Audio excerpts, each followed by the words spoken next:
Have you ever watched someone you love lie to your face and felt the exact moment your soul turned to ice?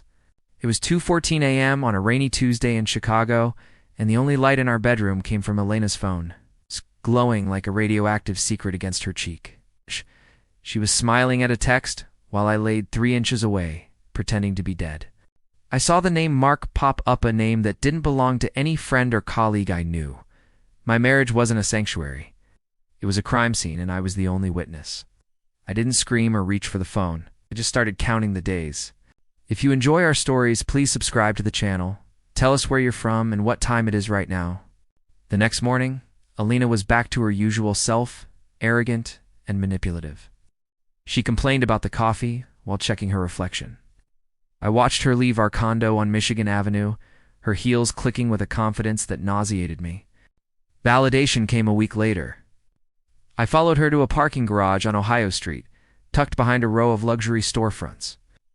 I saw at the silver Mercedes, the smug face of a man in a blue suit, and the way Alina threw herself into his arms.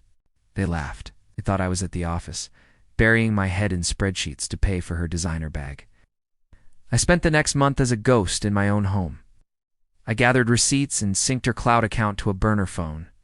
I sat through agonizing dinners listening to her talk about work trips that were actually weekends at local boutique hotels.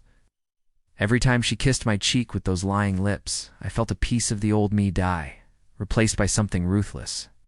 The trap was set on her birthday. She expected a gala. Instead, she got a reckoning. I invited our families, her boss, and even Mark's wife, to a private room at an upscale diner downtown.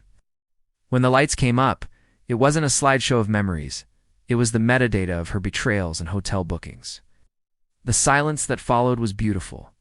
Her face went from confused to pale to utterly destroyed as she realized the truth. I simply handed her a folder containing the divorce papers and the contact info for my lawyer, then I walked out.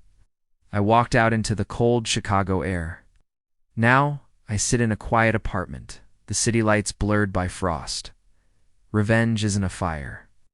It's the cold that remains after the fire goes out. The only thing left is a faint scent of perfume. I've already forgotten the woman I thought she was at the end.